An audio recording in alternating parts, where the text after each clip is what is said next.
Ever wonder why the sidewalk outside your house cracks a little more every single winter, but the foundation of ancient Roman structures, poured 2,000 years ago, is still standing?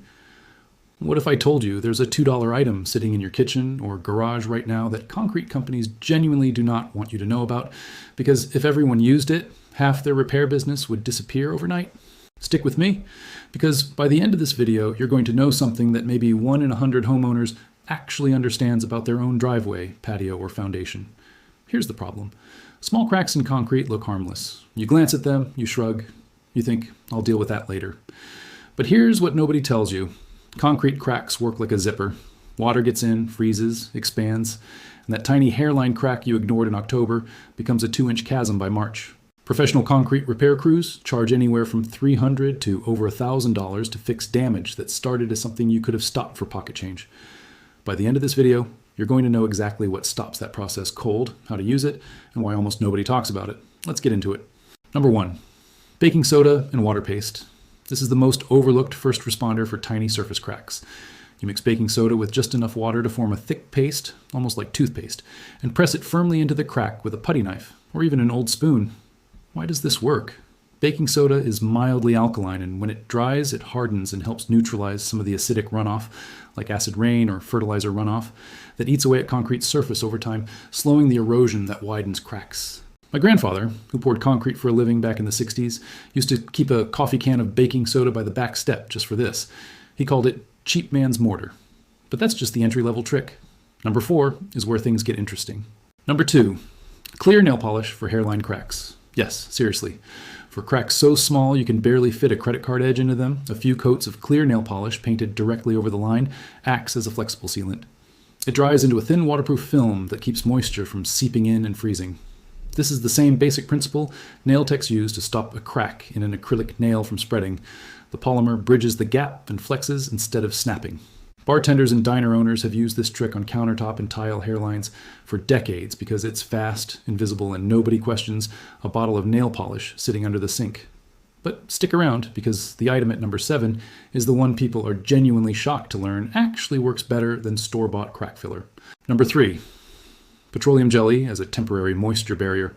If you've got a crack that's about to face a rainstorm and you don't have time for a permanent fix, packing a thin layer of petroleum jelly into it buys you time. It's water repellent by nature, cheap, and already sitting in your medicine cabinet. It won't structurally repair anything, but it stops water infiltration in the short term. And remember, water infiltration is the actual enemy here, not the crack itself. Old-time contractors called this buying a weekend because it holds the line until you can do a real patch. Number 4, duct tape as an emergency crack stabilizer. Before you groan, hear me out. Pressing a strip of duct tape firmly over a surface crack does 2 things. It keeps debris and water out immediately, and it prevents foot traffic or vibration from physically widening the gap while you plan your next step. Construction crews on emergency road repair jobs have used this exact trick for decades when a proper patch truck is hours away. It's not glamorous, but it works, and it costs you nothing because it's already in your junk drawer.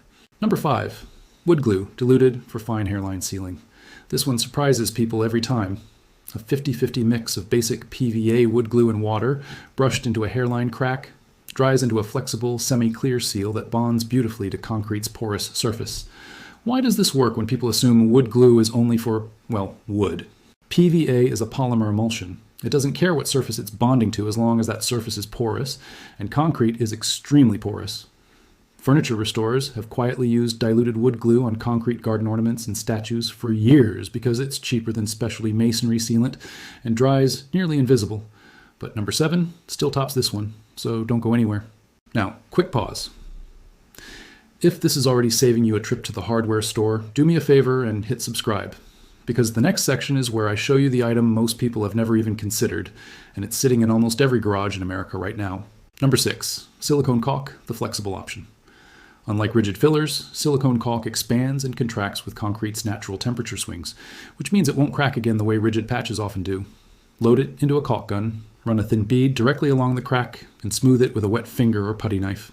This is standard advice from professionals, but what they don't advertise is that a basic clear silicone tube costs about $2 at a dollar store, and works just as well on a hairline crack as the $15 concrete-specific version with fancier packaging. Number 7. Here's the one that genuinely surprises people. Plain white vinegar used correctly before you even patch anything, before sealing any crack, wiping it out with a vinegar-soaked rag strips away efflorescence, that white chalky mineral buildup that forms on concrete and actually prevents patching materials from bonding properly. Nobody talks about this step because it's not glamorous, it's just prep work. But skipping it is the #1 reason DIY concrete patches fail and crack again within a season. Old masons called it cleaning the wound before you stitch it, and it's the invisible step that makes every other trick on this list actually last. Number 8. Talcum or baby powder is a crack widening detector. This isn't a sealant, it's a diagnostic trick.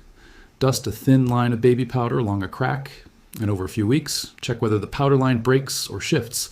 That tells you if the crack is still actively moving or if it's stabilized. Why does this matter?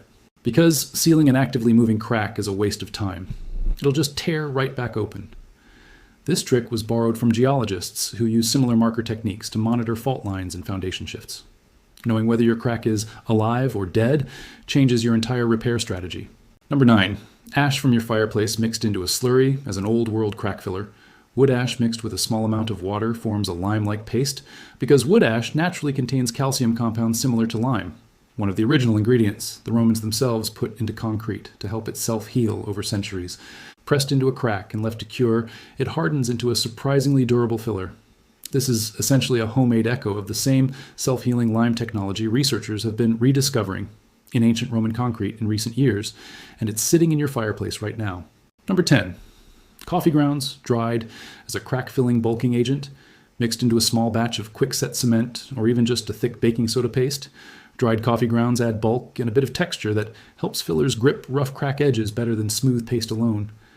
It's a texture trick more than a chemical one, but it makes a real difference in how long a small DIY patch holds up. We're closing in on the big one now, but before that, let's talk about number 11. Plastic wrap as a curing chamber. After you've patched a crack with any paste-like filler, pressing a piece of plastic wrap over it and taping the edges down traps moisture so the patch cures slowly instead of drying too fast and shrinking, which is exactly what causes brand new patches to crack again almost immediately. Contractors call this moist curing, and it's standard practice on job sites, but almost nobody does it on their own driveway at home. And now, number 12, the one from the title, the item that actually stops small cracks from spreading rather than just filling them after the fact. It's plain, ordinary Elmer's glue, undiluted, applied as a thin surface bridge directly across a hairline crack and slightly onto the concrete on either side, then dusted lightly with fine sand while still wet. Here's why this one is different from everything else on this list. Every other trick fills or seals the crack itself. This creates a flexible polymer bridge that spans across the crack and physically holds the two edges together, distributing stress across a wider area so the crack literally cannot widen under normal pressure and temperature changes. It mimics, on a tiny scale, exactly what engineers do with carbon fiber crack stitching on much larger structural cracks. Except this version costs $2 instead of $200. The sand gives it grip and texture, so it doesn't look like a shiny stripe across your patio, and it blends in almost immediately. This is the technique old-school concrete finishers rarely mention because it looks too simple to be taken seriously, yet it's the exact bridging principle behind expensive commercial crack stitching kits. So here's the truth. Nobody in the concrete repair industry is rushing to tell you. Small cracks are not a crisis, they're a warning. And a warning you can answer with things already sitting in your kitchen cabinet, your garage, or your junk drawer. The $2 glue and sand bridge from number 12, backed up by proper prep with vinegar from number 7, is genuinely enough to stop most small residential cracks from ever becoming the 4-figure repair job a contractor would love to quote you. You don't need to wait, and you don't need to spend big.